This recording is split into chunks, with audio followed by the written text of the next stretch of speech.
Everybody, we've got some more mystery vinyl. This is an album right under my old sweatshirt here. I'll give you a few hints and then I'll reveal the album and say a little bit about it. It was one of my favorite bands in the mid 70s when I was a kid. By the late 70s or early 80s, I'd kind of soured on the band actually because I think they kind of changed direction.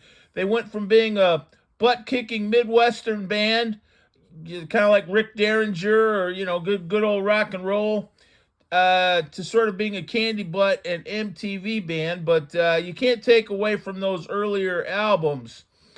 The second hint is their guitar player was just a great gunslinger. I think one of the great guitar players in rock and roll. He left the band in the 80s and died a few years ago under kind of sad conditions, it sounded like. I don't know his personal situation. But his name was Gary. That's a hint. His name was Gary. The third hint is that this was a band that had one of the great songs about storms in music history. Right up there with Stormy Monday or Riders on the Storm. And if you're not sure who I'm talking about, yes, we are talking about REO Speedwagon. And this is their great album, REO Live. You get what you play for. I bought this album way back in high school. I remember hearing them way before even You Can Tune a Piano But You Can't Tune a Fish came out. And that was still a good album. And I saw them before You Can Tune a Piano But You Can't Tune a Fish came out. And I remember they did Roll with the Changes and Do You Know Where Your Woman Is Tonight. But I was already a big fan from REO 2, which is a great album, and this album, which I already owned. And this is just a superb live album. If you haven't heard much REO Speedwagon, or if you're familiar with the kind of candy butt REO Speedwagon, I'm not criticizing it too much, but if you want to hear the good old REO Speedwagon, you need to check out this album, or REO 2. They actually had a couple lead singers. There's Kevin Cronin. I've got a lot other REO vinyl. My vinyl got all disorganized, but I've got several REO. But there's Kevin Cronin. He replaced a couple singers. They had a couple singers back in those early days. Somewhere in my chaotic record collection of 500 vinyl records or more, I've got the old REO Speedwagon Riding a Storm Out album, which came out before this live album.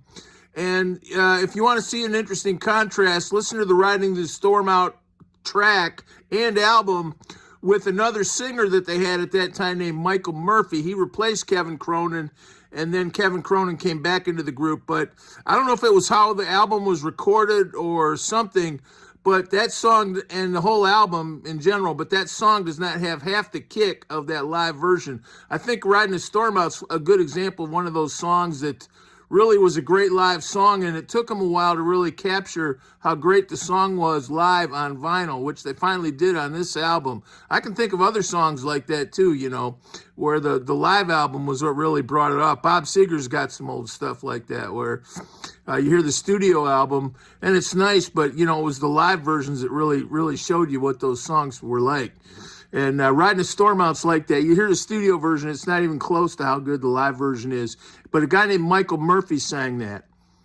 But there's Kevin Cronin. There's Gary Richrath. He's the guitar player I was talking about. And he died a few years ago. And I saw some of his last appearances. It sounded like he had liver disease. And he didn't look very good. Still played well, but it was kind of sad to see him. Yeah, Gary Richrath left REO Speedwagon in 1989, and I think had some kind of rough years, especially towards the end. This is some footage of him in 2014, a year before he died in 2015. And I guess the obvious observation would be that he's gained a lot of weight, but if you actually look at his body, it's more like some kind of a disease, I would say. When you see his face, I think that's liver disease. You might want to check symptoms and things, but he died of something having to do with his liver.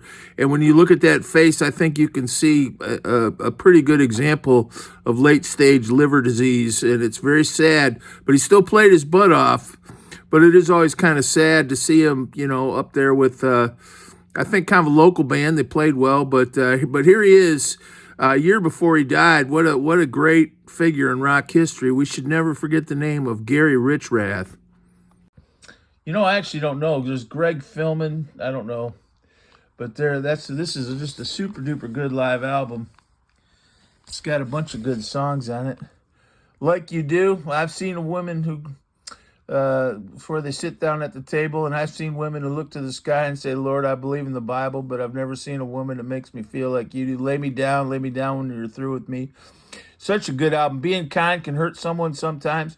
That's that old kind of mid-70s kind of mellow rock. I don't think they use the term power ballad then. There's a super good song, Keep Pushing On. Only a Summer Love, Son of a Poor Man, that's another good one. Now you get here on side 3 and 4, you've got some really good ones. Gary's guitar solo, which has a little bit of Johnny Comes Marching Home in it. And 167 Riverside Avenue. That's the one where Gary Richrath and Kevin Cronin kind of talk to each other and Riding a Storm Out. What a freaking great album. And then here's kind of an encore side. Music Man. Can't You See I'll Always Be a Music Man. Little Queenie. Good old Chuck Berry song. They do great. That's off our... If you haven't ever heard REO 2, you should get that.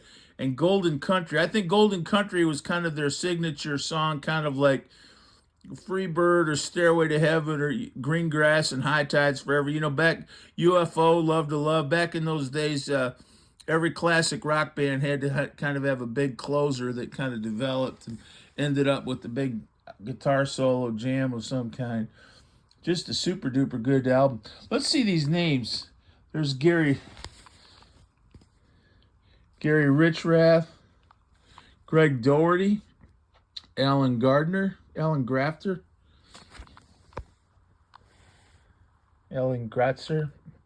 Greg Philbin. I should have known those, and Kevin Cronin. Yeah, I saw these guys 3 different times. Once at the Chicago Amphitheater, once in Bay City, Michigan, and with Firefall and a band called Salem Witchcraft and Brownsville Station. I saw Brownsville Station twice, but these guys were just great. Let's open it up. I don't think there's all that much to see inside. Boy, now that's a classic rock band there. Great players. This is a good band where they had Greg Philbin on bass, Alan Gratzer on drums, Gary Richrath, Neil Doherty, and you'll hear a lot of good rock and roll keyboard. They had kind of synthesizer sounds, especially kind of on their mid-late 70s albums, but they were always a band with good rock and roll piano, and that always adds something. They had a lot of good rock and roll piano on those old Chuck Berry type songs. 157 Riverside Avenue. There's a bunch of super good piano on that. Kevin Cronin. There's Kevin Cronin. Kind of a pretty boy. There's Gary Richrath. Yeah. What an awesome band. There's the keyboard. And they always did those kind of sound effects, synthesizer sound effects before Riding the Storm Out. Gary Richrath playing a Les Paul. I certainly haven't seen a ton of footage of them, but I don't think I ever saw him play anything other than a Les Paul.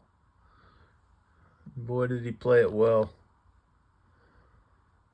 Just a good old, kind of like Rick Derringer, Ted Nugent, just a good old hard driving rock and roll player, but also someone who could fit in with the song really well. And even when they were harder rock, REO Speedwagon always had well done songs, good lyrics, and melodies of some form or fashion. They weren't just jams either. They always wrote good songs. I think Kevin Cronin was kind of the secret sauce there because he was a good songwriter. And when he and Gary Richrath got together, they worked so well. And I also think Kevin Cronin was the one who kind of wanted to steer the band in a more commercial direction, with Keep On Loving You and some of their later stuff. And I don't think he and Gary Richrath ever agreed on that. And by the late 80s, Gary Richrath had dropped out of the band. And that was sad. Although, I'm sure the guy that they have now, who's probably played in the band 3 times as long as Gary Richrath, but the band's always going to like those diehard Ace Frehley fans when it comes to Kiss. To me, Gary Richrath is the guitar player for REO Speedwagon, and I know that Dave Amato is great. He's probably a good guy and all that. Can't say anything bad about him. And he's been in the band actually longer than Gary Richrath ever was. But to me, Gary Richrath will always be the lead guitar player for REO Speedwagon, and I'm sure I'm not the only one who feels that way. What a good band. I mean, super duper good. I've got some more REO Speedwagon vinyl. I've got Riding the Storm Out vinyl, and I've got REO 2. And I think I've got a couple of those more formula rock albums. Like, I think I've got You Can Tune a Piano, But You Can't Tune a Fish, which was still a rock and roll album with Roll with the Changes on it. And 9 Lives. And when I was a kid playing guitar in Detroit, we always did Back on the Road, which was good rocker. So even in the late 70s, early 80s, they still had some good rockers, but they kind of de-emphasized guitar and kind of went more with that candy butt MTV sound. I was never a big fan. But boy, oh boy, you can't take away how good those early albums were. Thanks. God bless.